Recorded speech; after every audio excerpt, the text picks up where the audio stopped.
அவருடைய astrological prospects, அவருடைய ஜாதகம், அதில் இருக்கக்கூடிய வீச்சு அவருக்கு அதிகமாக இருக்கு.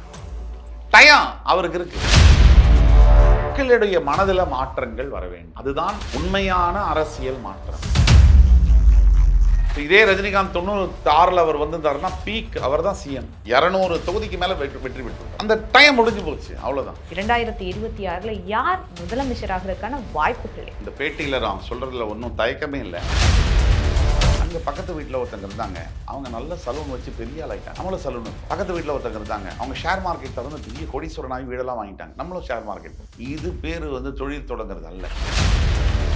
ஒரு பெரிய லிஸ்டோட தான் ஆரம்பிக்கிறாங்க. எனக்கு இதெல்லாம் வேணும், இப்படி படிச்சிருக்கணும், இவ்வளோ அழகா இருக்கணும், இவ்வளோ வீடு வச்சிருக்கணும், சொத்து இருக்கணும், இப்படி வரணும், இப்படி வரணும், இந்த பைக் வச்சிருக்கணும், இந்த கார் வச்சிருக்கணும், ஹெலிகாப்டர்ல பறக்கணும். அந்த லிஸ்ட் பார்த்தீங்கன்னா ஒரு 5 வருஷம் கழிச்சு பார்த்தீங்கன்னா அப்படியே சுருங்கி அப்படியே பார்த்தீங்கன்னா 2வது நிற்கும். தடைபெற்ற திருமணங்கள், அதற்கெல்லாம் ஜூன் 2க்கு பிறகு கொஞ்சம் விடிவு காலம் கிடைக்கும். இருந்தாலும் இப்போ இந்தந்த ராசிகள்லாம் 2026 தொழில் தொடங்கினா நல்ல நிலைக்கு போக முடியும், இல்ல இவங்களாம் தொழில் தொடங்கவே தொடங்காதீங்க அப்படின்னு இருப்பாங்க. ஸோ யார் எல்லாம் இந்த வேலைகளை செய்யலாம்? தொழில் தொடங்கலாம், இல்ல தொழில் தொடங்க வேண்டாம்னு சொல்றவங்க யார் சார்? அதாவது தொழில் தொடங்கினா நல்ல இடத்துக்கு போவோம் அப்படின்னு சொல்றதுல மகரம் முதல் இடத்தை நான் கொடுக்கணும். 3ஆம் இடத்துக்கு சனி வராரு. அதுக்கு அடுத்தபடி துலாம் நாம் கொடுக்கணும். ஸோ இதுக்கெல்லாம் அடுத்தபடி ரிஷபத்துக்கு கொடுக்கணும். ரிஷபம், துலாம் அண்ட் மகரம். தொழில் இப்போ புதுசாக தொடங்கணும். இந்த தொழில் உங்கள் ராசிக்கு, உங்கள் ராசியாதிபதி உங்கள் ஜாதகத்தில் லக்னாதிபதிக்கு உகந்த தொழிலான்னு நீங்கள் பார்க்கணும். நீங்கள் அவசரப்பட்டு ஏதோ ஒரு தொழில், எப்படின்னா பெரும்பாலானவங்க நம்ம எல்லாருக்கும் உள்ள மனித இயல்பு தான். அங்கே பக்கத்து வீட்டில் ஒருத்தங்க இருந்தாங்க, அவங்க நல்ல சலூன் வச்சு பெரிய ஆளாயிட்டாங்க. நம்மளும் சலூன் வைப்போம். பக்கத்து வீட்டில் ஒருத்தங்க இருந்தாங்க, அவங்க ஷேர் மார்க்கெட் திறந்து பெரிய கோடீஸ்வரனாகி வீடெல்லாம் வாங்கிட்டாங்க. நம்மளும் ஷேர் மார்க்கெட் போவோம். இது பேர் தொழில் தொடங்குறது அல்ல. நீங்க தொழில் தொடங்கணும்னா உங்க லக்னம், உங்க ஜாதகத்துக்கு எந்த தொழில் ஒத்து வரும் அது, பிளஸ் உங்களோட 10ஆம் அதிபதி யாரு, அந்த 10ஆம் அதிபதிக்கு எந்த தொழில் ஒத்து வரும் 2. உங்களுக்கு இப்ப தொழில் தொடங்குற நேரம் இருக்கா இல்லையா 3. உங்களுக்கு பிராக்டிக்கலா தொழில் தொடங்குறத பத்தின நாலேஜ்லாம் இருக்கா, உங்களுக்கு அந்த தொழிலில் இருக்கக்கூடிய ரிஸ்க் அண்ட் இஷ்யூஸ் முதல்ல தெரியுமா, சாதக பாதகங்கள்ல பாதகங்கள் முதல்ல தெரியுமா, சாதகங்கள் தெரியணுங்கிற அவசியமே இல்லை. முதல்ல பாதகங்கள் தெரியுமா. ஒரு தொழிலில் தொடங்கி ஜெயிச்சவங்களை விட அதில் தோத்தவங்க இல்லை அதை தொத்திக்கிட்டு இருக்கிறவங்க தான் அதிகம். அதனால தொழில் அப்படிங்கிறது 2 கத்திக்கு 2 முனை இருக்கிற மாதிரி. ஒன்று உங்களுக்கு உபயோகமான காய்கறி நறுக்கவும் பயன்படும், பிடிச்சிங்கன்னா உங்கள் கையவும் அறுத்துற பயன்படலாம். அதனால் நம்ம நெகட்டிவாக சொல்ல இருக்கக்கூடிய விஷயம், நீங்கள் ஒரு தொழில் எந்த தொழிலாக இருந்தாலும் அந்த தொழிலில் நீங்கள் முதல்ல வேலையாளியா, ஒரு தொழிலாளியா ஒரு 5 வருஷம் அந்த தொழிலெல்லாம் கற்றுக்கணும். அந்த தொழிலில் நீங்கள் சாதிக்கணும். அதுக்கு பிறகு தான் அந்த தொழிலில் கொஞ்சம் கொஞ்சமாக முதலீடு பண்ணி மெதுவாக ஒரு ஒரு ஒரு எந்த நிறுவனமாக இருக்கட்டும், இப்போ தலை தூக்கி இருக்கக்கூடிய எந்த நிறுவனமாக இருக்கட்டும், அவங்க இந்த இடத்துக்கு வரத்துக்கு எத்தனை ஆண்டுகள் பிடிச்சிச்சு. அவங்க ஆரம்பித்தது ஒரு 100 ரூபாயில் ஆரம்பிச்சிருப்பாங்க, 10,000 ரூபாயில் ஆரம்பிச்சு 1000 ரூபாயில் ஆரம்பிச்சிருப்பாங்க. இன்றைக்கி இந்த இடத்துக்கு வர்றதுக்கு எத்தனை வருஷம் பிடிச்சிது. அப்போ ஆரம்பித்ததுல இந்த இத்தனை வருஷம் எவ்வளவு பிரச்சனை, எவ்வளவு சவால்கள், எத்தனை சங்கடங்கள், அதெல்லாம் சந்திச்சு தான் வந்திருப்பாங்க. அதே ப்ராசஸ் தான். இதுக்கு ஷார்ட்கட்டு இல்லை. அதனால் தொழில் தொடங்கக்கூடியவர்களில் துலாம், ரிஷபம் அண்ட் மகர ராசிக்கு இந்த ஆண்டு தொழில் தொடங்கினால். ஆனால் இந்த கொஷின் தான் உங்களுக்கு ரொம்ப இதுவாக இருக்கும். ஏன்னா இந்த 90 கிட்ஸ்க்கு கல்யாணம் ஆகிறது இல்லை அப்படின்றதும் சொல்கிறாங்க. அதுக்கப்புறம் 2K கிட்ஸ் ரொம்ப சீக்கிரமாகவே கல்யாணம் பண்ணிக்கிறாங்கன்னு சொல்கிறாங்க. ஸோ இந்த ஆண்டு யார் யாருக்கெல்லாம் இந்த காதல் திருமணம் நடக்கிறதுக்கான வாய்ப்புகள் இருக்குது, யார் யாருக்கெல்லாம் திருமண யோகங்கள் இருக்கக்கூடிய ராசிகள் யார் சார்? அதாவது 90s கிட்ஸு, 2K கிட்ஸு இவங்களுக்குள்ள பிரச்சனைகள் என்ன அப்படின்னா, ஃபஸ்ட்டு இவங்களை பெற்றவர்களுக்குமே திருமணத்தை பற்றின புரிதல் கம்மியாக இருக்குது. இவர்களுக்குமே திருமணம் பற்றிய புரிதல் கம்மியாக இருக்குது. திருமணம் அப்படிங்கிறது முதல்ல ஆரம்பிக்கும் போது, தேடல் ஆரம்பிக்கும் போது ஒரு பெரிய லிஸ்டோட தான் ஆரம்பிக்கிறாங்க. எனக்கு இதெல்லாம் வேணும், இப்படி படிச்சிருக்கணும், இவ்வளோ அழகாக இருக்கணும், இவ்வளோ வீடு வச்சிருக்கணும், சொத்து இருக்கணும், இப்படி வரணும், இப்படி வரணும், இந்த பைக் வச்சிருக்கணும், இந்த கார் வச்சிருக்கணும், ஹெலிகாப்டரில் பறக்கணும். அந்த லிஸ்ட்டு பார்த்தீங்கன்னா ஒரு 5 வருஷம் கழிச்சு பார்த்தீங்கன்னா அப்படியே சுருங்கி அப்படியே பார்த்தீங்கன்னா 2வது நிற்கும். 10 வருஷம் கழிச்சு ஆணுக்கு பெண் கிடைச்சா போரும், பெண்ணுக்கு ஆண் கிடைச்சா போருங்கிற அளவுக்கு நிற்கும். ஸோ இந்த தேடல்கள் இருக்கு. பெண்களுடைய எதிர்பார்ப்புமே அதிகமாக இருக்கு. அது அதிகமாக இருக்குன்னா அது அநியாயம்னு நான் சொல்ல வரல. அதாவது நடைமுறை இன்னைக்கு யதார்த்த வாழ்க்கையில் பெண்களுக்கு கல்வி போய் சேர்ந்துருச்சா, சேர்ந்துருச்சு. நீங்கள் குக்கிராமங்களில் போய் சேர்ந்துதான்னு கேட்டால் இன்னும் அதெல்லாம் டாபிக், அது ஓப்பன், அதுக்குள்ளே நம்ம போக விரும்பல. பெரும்பாலான நகரங்களில் வாழக்கூடிய மனிதர்கள், தமிழகத்தில் ஒரு பி டவுன்ஸ் அப்படின்னு சொல்லக்கூடிய இடத்துல, மெயின் நகரங்களில் ஒரு சென்னை, சேலம், திருச்சி, மதுரை, இங்கெல்லாம் பெண்களுக்கு போய் கல்வி சேர்ந்துச்சான்னா பெரிய அளவில் போய் கல்வி வந்து சேர்ந்துருக்கு. அது 90களில் இருந்த அளவுக்கு இப்போ கம்பேர் பண்ணிங்கன்னா 30 வருஷத்தில் பெருமளவில் பெண்கள் வந்து மருத்துவத்துறையில், ஒரு சயின்ஸ் இதில், விஞ்ஞானத்தில் சயின்டிஸ்டாக, ராக்கெட் விடுறவங்களா, இல்லை வந்து ஒரு ஹாஸ்பிட்டல் இதில், ஒரு பெரிய போலீஸ் இதில், எல்லாம் யூபிஎஸ்சியில், கவர்மெண்டில் பெரிய பதவிகளில் இருக்காங்க. அதை நம்ம மறுக்கவே முடியாது. அப்போது பெண்களுடைய தகுதி என்பது, கல்வி என்பது ஏறினோடனே தகுதி என்பது ஏறுது. தகுதி என்பது ஏறினோடனே வருமானம் என்பது வருது. வருமானம் ஏறினோடனே ஆசைகளும் தேவைகளும் அதிகமாக இருக்கு. இது மனித இயல்பு. இது ஆண்களுக்குமே அப்படிதான். இது பெண்களுக்கு மாத்திரம்னு நம்ம சொல்லிட முடியாது. இப்போ எல்லாமே கல்வி தரம், ஒரு ஒரு வேலை வாய்ப்பு, ஒரு இருக்கக்கூடிய பதவிகள், அதிகாரம் எல்லாமே மாறும்போது தனக்கு வரக்கூடிய வாழ்க்கை துணையும் அதுக்கேற்ற மாதிரி இருக்கணுங்கிற மாறுதலை அதில் தடுத்து நிறுத்த முடியாது. அது யாராலும், இது வந்து சமுதாய காலகட்டம், இது காலத்துடைய நிர்மாணம். அப்போ கண்டிப்பா அப்பதான் இந்த 90s கிட்ஸுக்கு ஆகலை, 2K கிட்ஸுக்கு ஆகலை, அப்படி ஒன்றும் கிடையாது. ஆக்சுவலாக கான்செப்ட் சமுதாய மாற்றங்கள்னால பெண்களுக்கான கல்வி, பெண்களுக்கான வேலை வாய்ப்பு, பெண்களுக்கான ஒதுக்கீடு, இடஒதுக்கீடு எல்லாம் அதிகமாக வந்ததுனால ஓரளவுக்கு, நான் ரொம்ப ஃபுல்லாக வந்துருச்சுன்னு சொல்ல மாட்டேன், பெண்கள் முன்னேற்றம் என்பது நாட்டில் 70 முதல் 75% வந்துருச்சு. இன்னமும் 25% பெண்கள் கிராமத்துலலாம் பின்தங்கி தான் இருக்காங்க. ஏன் சிட்டி நகரங்கள்லேயே கூட ட்ரெஸ்ஸு நல்லா பண்ணிக்கிட்டா நான் பின்தங்கிய ஒரு குடும்பத்தில் இருக்கக்கூடியவங்களும் இருக்காங்க. அதை பற்றி பேசலை. நான் பெரும்பாலான ஒரு குடும்பங்களில் பெண்களுக்கான மதிப்பு, மரியாதையெல்லாம் வந்துருச்சு. அப்போது ஆப்வியஸ்லி எதிர்பார்ப்பு அதிகமான, அதுக்கேற்ற பையன் இல்லையே. ஆம்பளை பசங்க பொண்ணு பின்னாடியே சுற்றுறான், அவன் படிக்கிறதுக்கு விட்டுடுறான். அப்போ படிக்கிறதுக்கு விட்டவனே என்ன ஆகுது? வேலை கிடைக்காது, சம்பளம் கம்மியாகிடுது. இப்போ இவன் போய் பொண்ணு கேட்கறதுக்கு முடியல. இப்போ பொண்ணு வந்து என்ன பண்ணுது? கடகடன்னு படிக்கிறா, கடகடன்னு ஒரு நல்ல வேலைக்கு வரா, சம்பாதிக்கிறா. இப்போ அதே ஒரு பள்ளிக்கூடத்தில் 2 பேர் ஒரே 5ஆம் கிளாஸில் படித்த அந்த பெண்ணு, அவள் இங்கே இடத்துல இருக்கிறா, பையன் இந்த இடத்துல இருக்கிறான். எல்லாரையும் சொல்ல, பெரும்பாலான மாற்றங்கள். அப்போ இருக்கும்போது எப்படி அந்த பெண் வந்து அந்த பையனை வந்து கல்யாணம் பண்ணிக்க முடியும்னு நினைக்கிறான், இல்லை எதிர்பார்க்குறான். அப்போது பணம் மட்டுமே வாழ்க்கை இல்லைனா கூட யதார்த்த வாழ்க்கையில் தங்கிறதுக்கு ஒரு வீடு, ஒரு அமைதியான வாழ்க்கையை வாழ்கிறதுக்கான பணம் என்பது தேவைதான். அது யாரும் மறுக்க இயலாது. நான் வந்து அப்படி இப்படின்னு காதலை பற்றி நம்ம பேசினாலும், பல விஷயங்களில் பேசினாலும், காதலை பற்றி பேசிட்டு எல்லாம் பண்ணிட்டு வீட்டுக்கு போய் சாப்பிடணும். ஸோ வீட்டுக்கு போய் சாப்பாடு இல்லை, காதலை பற்றி பேசிட்டேன், இன்னைக்கு பசியோடு படுத்துக்க முடியாது. ஸோ அதனாலேயே கூட 2K கிட்ஸு, இந்த 90s கிட்ஸு, இந்த பிரச்சனைகள், திருமண பிரச்சனைகள் ரொம்ப நாளாகவே ஓடிட்டு இருக்கு இந்த பஞ்சாயத்து. இதற்கு சமுதாயத்தில் ஏற்றத்தாழ்வுகள் இல்லாத எல்லோருக்கும் தரமான கல்வி, ஆண்களும் நல்லா படிக்கணும், நல்லா படித்து வரணும், ஆண்களும் நிறைய ஒரு வேலைக்கு வந்து நல்லா சம்பாதிக்கிறது, இன்னமும் சம்பாதிக்கிறாங்க இல்லை, எத்தனை பேர் அதை செய்கிறாங்கங்கிறதெல்லாம் கேள்வி. தவிர இந்த பெண்கள் வந்து இப்போ நிறைய பெண்களுக்கு இப்போ காதலிக்கணும், காதலிச்சே திருமணம் செய்து கொள்ள வேண்டும் என்று நினைக்கின்ற பெண்கள் வந்து அதிகம். இன்னைக்கு யார் அதை கேட்க முடியும்? சொந்த வாழ்க்கை நான் அப்படி தான் செய்வேன்னு சொல்லக்கூடிய பெண்கள் அதிகம். அதில் தப்பு இருக்கிற மாதிரி எனக்கு தெரியல. ஆனால் பெற்றோரோட சம்மதத்தோட திருமணம் செய்து கொள்வது அவசியம். அதை மட்டும் நான் வந்து மறுக்க முடியாது. ஸோ அந்த மாதிரி இருக்கக்கூடிய காலகட்டங்களில் இந்த பிரச்சனைகள் நீண்டு கொண்டே போகின்றது. தவிர இப்போ வரக்கூடிய ஜாதகங்களில் ஜியோகிராஃபிக்கல் அஸ்ட்ராலஜி அப்படின்னு ஒன்று இருக்குது. இப்போ கோவிட் போன்ற நிகழ்வுகள், ராகு மிதுனத்தில் திருவாதிரை நட்சத்திரத்தை கிராஸ் பண்ணும் போதே கோவிட் போன்ற, சார்ஸ் போன்ற, எபோலா போன்ற வியாதிகள்லாம் வரும் உலகம் ஃபுல்லாக. இப்போ கோவிடும் அந்த பீரியடில் தான் வந்தது. அதே மாதிரி உலகளவில் நடக்கக்கூடிய ஜியோகிராஃபிக்கல் அஸ்ட்ராலஜி அந்த பிரகாரம் பார்த்தீங்கன்னு சொன்னாலே இப்போ வந்து இந்த திருமணம் சம்பந்தப்பட்ட பிரச்சனைகள் நிறைய வரும். இது இன்னும் ஒரு ஒரு 2028, 9, 2029க்கு பிறகு இது சரியாகும். நிறைய வந்து இப்போ ஒன்றும் இல்லை, வர ஜூன் 2ஆம் தேதி குரு பகவான் பாக்கிய பார்வையாக தன்னுடைய மீனராசியை பார்ப்பார், அப்போ சனியும் பார்ப்பார். அப்போ இந்த திருமணம் சம்பந்தப்பட்ட பிரச்சனைகள் நிறைய தீரும். காலபுருஷனுக்கு 5ஆம் வீட்டுக்கு குரு வந்து உச்சம் பெற்று காலபுருஷனுடைய 8ஆம் வீடு, 10ஆம் வீடு, 12ஆம் வீடை பார்க்கும் பொழுது நிறைய திருமணங்கள் நடைபெறும், தடைபெற்ற திருமணங்கள். அதற்கெல்லாம் ஜூன் 2க்கு பிறகு கொஞ்சம் விடிவு காலம் கிடைக்கும். இருந்தாலும் தனிப்பட்ட முறையில் ஒரு திருமண வாய்ப்பை ஏற்படுத்திக்கிறதுங்கிறது அவங்க கையிலையுமே கூட இருக்கு. அது வந்து நான் 40,000 கண்டிஷனு 50,000 கண்டிஷனை நான் போட்டு வச்சுருக்கேன்னு சொன்னால் திருமணம் பெண்ணுக்குமே நடக்காது. ஏதாவது அப்புறம் வந்து விவாகரத்துக்குள்ளே போகக்கூடிய ராசிக்காரர்கள், பல ராசிக்கார், எல்லா ராசிக்காரரும் விவாகரத்துக்குள்ளே போவாங்க.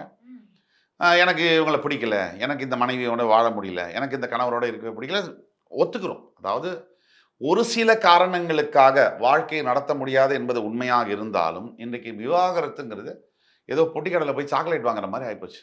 அதனால் என்ன, விவாகரத்துங்கிறது அது அப்படி இப்போ இருக்கக்கூடாது. அதாவது ஒரு வாழ்க்கையில் வந்து நீங்கள் ஒரு பெண்ணை விவாகரத்து பண்ணி இன்னொரு பொண்ணை தான் கல்யாணம் பண்ணணும், ஆணை கல்யாணம் பண்ண முடியாது. அதே மாதிரி பெண்ணுக்கும் ஒரு ஆணை தான் நீங்கள் திருமணம் செய்ய வேண்டும். இருக்கின்ற இந்த கணவன்ட்ட ஒரு பிரச்சனைனா புதுசாக வரக்கூடிய கணவன்ட்ட வேற பிரச்சனைகள் இருக்கும், அதை மாற்றவே முடியாது.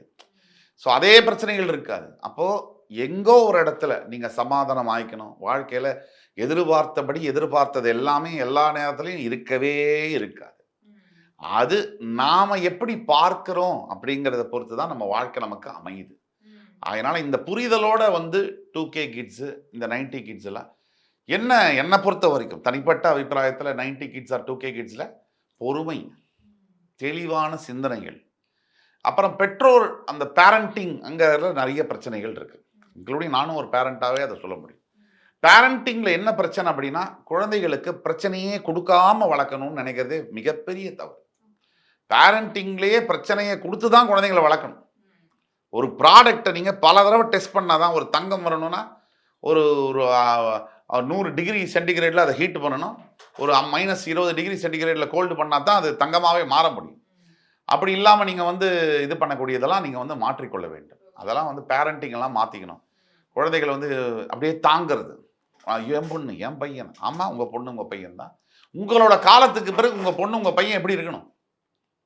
இப்படியே இருக்கணுமா, இல்லை அடுத்த நிலைக்கு அவங்க மாறணுமா?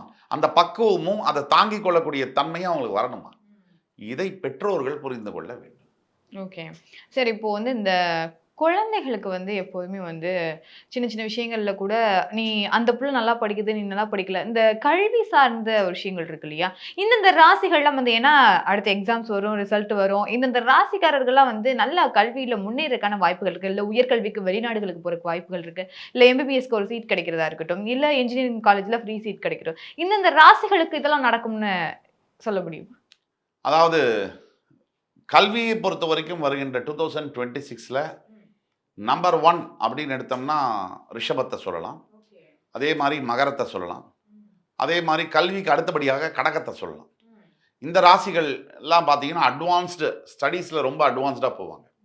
ரிஷபம், கடகம் அண்ட் மகரம் வந்து எஜுகேஷன் ஃபீல்டில் தான் நினைச்சதை படிக்கக்கூடிய வாய்ப்பு, தான் நினைச்ச கல்லூரியில் இடம் கிடைக்கக்கூடிய, பள்ளிகளில் இடம் கிடைக்கக்கூடிய வாய்ப்புகள், அதே மாதிரி தான் நினைத்த இடத்துல படிக்கக்கூடிய தான் நினைத்த இடத்துல படிக்கக்கூடிய வாய்ப்புகளும் அவர்களுக்கு கிடைக்கும். ஸோ இதெல்லாம் வந்து இந்த 2026ல் இந்த 3 ராசிகளுக்கு எஜுகேஷனில் ரொம்ப பெனிஃபிட்டபுளாக இருக்கும். அதில் எந்த மாற்று கருத்தும் இருக்கும். சரி, இதெல்லாம் தனி மனிதனுடைய இல்லை தனிப்பட்ட வாழ்க்கையில் ஒவ்வொரு நாளும் நடக்குது. ஆனால் இங்கே எல்லாருக்கும் ஒரு ஆட்சி அமைப்புன்னு ஒன்று இருக்குது. இங்கே அரசியல் மாற்றங்கள் நிகழும்னு சொல்கிறாங்க. ஏன்னா மேலே எலெக்ஷன் வர ஆரம்பிச்சிடும், அதுக்கப்புறம் ரிசல்ட் வர ஆரம்பிச்சிடும். நீங்கள் சொன்ன மாதிரி ஆட்சி மாற்றம் வந்தால் மக்களுக்கு நல்லது தானே அப்படின்னு சொல்கிறீங்க இல்லையா? ஸோ உண்மையாகவே ஆட்சி மாற்றம் நிகழுமா? 2026ல் யார் முதலமைச்சராகிறதுக்கான வாய்ப்புகள் இருக்கு? இதில் இந்த பேட்டியில் நான் சொல்கிறதுல ஒன்றும் தயக்கமே இல்லை. ஆட்சி மாற்றம்னு நான் சொல்கிறது, இருக்கின்ற அரசாங்கம் வெளியே போய் புதிய அரசாங்கம் வர்றதை தான் ஆட்சி மாற்றம் நான் சொல்ல. அதில் புரிதலில் கொஞ்சம் கிளாரிஃபை பண்ணுறேன்.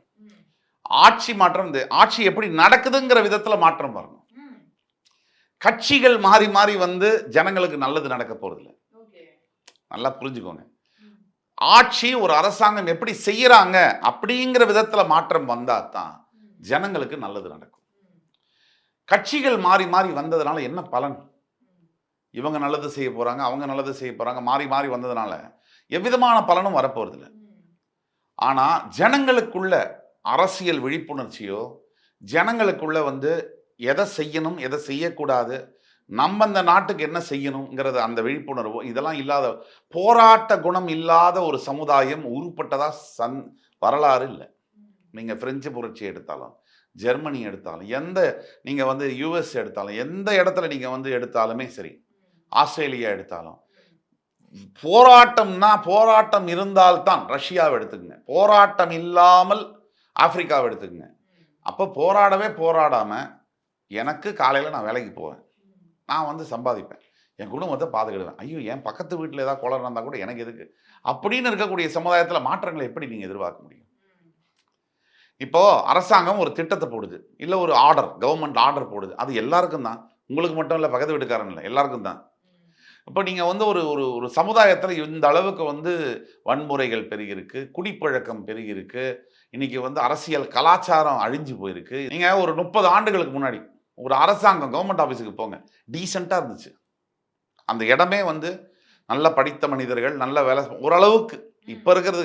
இப்போ ஏன் இந்த இந்த தரம் இறங்கியிருக்கு? ஏன்? ஏன்னா கல்வி அறிவு தான் எல்லாத்துக்கும் அச்சாணி. கல்வியுடைய தரம், புரிதல், விழிப்புணர்வு, இதெல்லாம் வெறுமனே வந்து ஜனங்க மட்டும் நிறைய பாப்புலேஷன் மட்டும் பெருத்து போய் நிறைய வந்து புரிதல் இல்லாமல், படிப்பறிவு இல்லாமல், கல்வி அறிவு இல்லாமல், கல்வியோட தரத்தை ஜனங்களுக்கு கொடுக்காம மனசு புத்தியெல்லாம் திசை திருப்பி போனால் என்ன நடக்குங்கிறதுக்கு இது ஒரு எடுத்துக்காட்டு. இன்னைக்கு நம்ம பேசிட்டு இருக்கோம், ஆனால் அன்றாட உணவுக்காக, அன்றாட இந்த மாதம் என் குடும்பம் நடக்குமா அப்படின்னு குடும்பம் நடத்துகிற எண்ணிக்கை தமிழ்நாட்டில் எத்தனை பேருக்கு? இந்த மாதம் நான் பிழைச்சிருவேனா, அடுத்த மாதம் என் குடும்பம் நடக்குமா, சாப்பிட்ருவாங்களா என் பசங்க, என் குழந்தை பொண்டாட்டி புருஷன்லாம் சாப்பிடுவாங்களா, அப்பா அம்மாவெல்லாம் சாப்பாடு போட முடியும் அப்படின்னு நினைக்கக்கூடிய நிலையில தானே இன்னைக்கு லட்சக்கணக்கான குடும்பங்கள் இருக்கு. இதுக்கு யாரு காரணம்? என்ன காரணம்? அந்த விழிப்புணர்வு இல்லாமல் இது செய்ய முடியாது. அரசியல் மாற்றங்கள் 2026 வரத்தான் போகுது. மாற்றங்கள் நடந்து கொண்டே தான் இருக்கு. நீங்கள் இப்போ இந்த நடிகர் வந்தாருன்னு சொல்கிறோம், விஜய் தான் இப்போ அவர் வராருன்னு சொல்கிறோம், அவர் இல்லைன்னா இன்னொருத்தர் வந்துருப்பாரு, அந்த இடம் ஃபில்லப் ஆயிரும். இப்போ வந்து முதல்வர் கருணாநிதி இருந்தார், செல்வி ஜெயலலிதா அம்மையார் புரட்சி தலைவர் இருந்தாங்க, இவருடைய மறைவுக்கு பிறகு வெற்றிடம்னாங்க. ஆட்கள் வந்து கொண்டே இருப்பார்கள், அந்த கொஞ்ச நேரத்துக்கு இருக்கலாம், யாராவது ஒரு நபர் அந்த இடத்த ஃபில்லப் பண்ணிட்டு தான் இருப்பாங்க. இது காலத்துடைய கட்டாயம். அது அண்ணாதுரை மறைந்தார், அடுத்த கலைஞர் வந்தார், அப்புறம் எம்ஜிஆர் வந்தார், எம்ஜிஆர் போன அப்புறம் ஜெயலலிதா வந்தாங்க. அதுக்கு முன்னாடி ஜெயலலிதா கனவுல நினைச்சிருப்பாங்களா, நான் வந்து இந்த கட்சியை நடத்த போறேன், இது முதலமைச்சராக நான் உட்கார போறேன், எம்ஜிஆரை விட அதிகமான ஆண்டுகள் ஆள போறேன் நினைச்சிருப்பாங்களா? அவ்வளோ எஃபிஷியண்டா நான் வந்து ஆள போறேன் அப்படிலாம் யாருமே நினைக்க முடியும். ஜாதகம், அவர்களுடைய கிரக அமைப்பு அப்படி இன்னைக்கு மாற்றங்கள் நடக்கும், அதுவும் மாறும். ஸோ மாற்றங்கள் என்பது மாறாது. வருகின்ற 2026ஆம் ஆண்டு நல்ல ஒரு மனிதர் அந்த சீட்டில் உட்காரணுங்கிறது தான் நம்ம எல்லாருடைய எதிர்பார்ப்போம். அது எந்த கட்சியாக இருந்தாலும் அது மாற்றங்கள் நடந்து அந்த அந்த சிறப்பான அரசாங்கம் மக்களுக்கான அரசாங்கமாக இருக்கணும், அதுதான் எல்லாருடைய எதிர்பார்ப்பும். ரெண்டாவது, இவர் அந்த இடத்துல வந்து உட்கார்ந்துட்டா எல்லாமே மாறிடும், அவர் அந்த இடத்துல வந்து உட்கார்ந்துட்டா எல்லாமே மாறிடும்ங்கிறது விட ஒரு பெரிய முட்டாள்தனம் இருக்க முடியாது. யார் அந்த இடத்துல உட்கார்ந்தாலும் நான் மாறினாத்தான் என் வாழ்க்கை மாறும், நான் மாறலைன்னா என் வாழ்க்கை என்னைக்குமே மாறாது.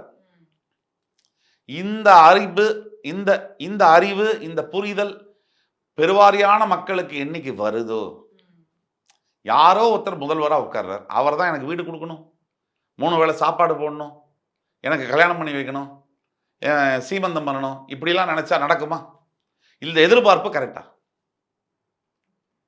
ஆக மக்களுடைய மனதில் மாற்றங்கள் வர வேண்டும், அதுதான் உண்மையான அரசியல் மாற்றம். ஆள் மாறுறதில்ல, மியூசிக்கல் சேர் மாதிரி சீட்டில் ஜனங்க பெருவாரியானவர்கள் நான் வேலையை கரெக்டாக செய்வேன், என் பொறுப்பை நான் கரெக்டாக செய்வேன், லஞ்சம் வாங்காமல், நான் எந்த தவறும் செய்யாமல் என்னுடைய வேலையை நான் கரெக்டாக செய்வேன், பொறுப்பாக டிராஃபிக் ரூலை மதிப்பேன், ப்ராப்பர் சிட்டிசனாக நான் இருப்பேன். இந்த மாற்றங்கள் ஒவ்வொரு ஒரு சிட்டிசன்லேருந்து, ஒரு குடிமக்கள்கிட்டேருந்து வந்ததுன்னா பெருமளவில் பார்த்தீங்கன்னா நாடே மாறி இருக்கும். இன்றைக்கி நம்ம சிக்னலில் ரெட் இருக்கும், முதல்ல ஒரு 2 வீலர் சடக்குன்னு போவார், பின்னாடி 10 வண்டி போவாங்க, அது வரைக்கும் நின்று தான் இருப்பாங்க. அதுக்கு என்ன காரணம்? அவர் போயிட்டாரு, நம்மளும் போவோம். இதுவே நல்லதில் வரணுங்கிற, அவர் நிற்கிறாரு, நம்மளும் நிற்போன்னு. ஸோ இந்த மாதிரியான மாற்றங்கள், நான் வந்து குடிக்க மாட்டேன், என் குடும்பத்தை நான் பார்த்துக்குவேன், நான் வேலை செய்வேன், வேலை செஞ்சு தான் சம்பாதிப்பேன், லஞ்சமோ ஊழலோ பண்ணி சம்பாதிக்க மாட்டேன். நீங்கள் யதார்த்த வாழ்க்கையிலே பார்த்தா லஞ்சம் ஊழல் ராசிக்கு அப்பாற்பட்டு லஞ்சம் ஊழலில் ஈடுபட்டு கோடிக்கணக்கில் சம்பாதிச்சவங்க, அந்த பணம் என்னாச்சு, இல்லை அவங்களுடைய வசதிகள் என்னாச்சுன்னு பார்த்தீங்கன்னா ஒண்ணுமே இல்ல. அவங்களும் அனுபவிக்கல. அவங்களுக்கு அடுத்து வந்தவங்களும் அனுபவிக்கல. ஏதோ ஒரு இடத்துல பிரச்சனைகள் உண்டாகி தான் இருக்காங்க. சந்தோஷமுக்கும் காசுக்கும் சம்பந்தம் இல்ல. அதனால இப்போதைக்கு இந்த 2026 விஜய் அவருடைய ஜாதகத்தை எடுத்து வச்சு பார்த்தீங்கன்னா, அவருக்கு பாசிபிலிட்டி அதிகம். மிக அதிகம். அவருடைய அஸ்ட்ராலஜிக்கல் ப்ராஸ்பெக்ட்ஸ், அவருடைய ஜாதகம், அதில இருக்கக்கூடிய வீச்சு அவருக்கு அதிகமா இருக்கு. டயம் அவருக்கு இருக்கு. ஜனவரிக்கு பிறகு அவருக்கு சூடு பிடிக்குது. வீச்சு, அந்த பவர் அவருக்கு அந்த ஜாதகத்துல இருக்கு. ஸோ அந்த பாசிபிலிட்டி அஸ்ட்ராலஜிக்கலா அவருக்கு இருக்கு. அதை நம்ம மறைக்க முடியாது. நம்ம மறைச்சாலும் நிக்காது. அதுக்கு இப்போ ஸ்டாலின் முதல்வர் இருக்காரு, வரவே மாட்டாருன்னு சொன்னாங்க. அவர் வந்தார். அந்த ஜாதக அமைப்பு வரணும். ஸோ இதே ரஜினிகாந்த் 96ல் அவர் வந்திருந்தாருன்னா பீக் அவர் தான் சிஎம். 200 தொகுதிக்கு மேல வெற்றி பெற்றிருப்பார். அந்த டைம் முடிஞ்சு போச்சு, அவ்வளவுதான். இப்போ விஜய் அவர்களுக்கு அஸ்ட்ராலஜிக்கலா மிகப்பெரிய அளவுல அந்த கிரகங்கள், அந்த அவருடைய அமைப்பு வந்து அப்படி இருக்கு அவருக்கு. அவருக்கு வரக்கூடிய வாய்ப்புகள் 2026ல அதிகம் அப்படிங்கிறது தான் சத்தியமான உண்மை. சார் நிறைய விஷயங்களை எங்க கூட பகிர்ந்து நன்றிகள் சார். நன்றி.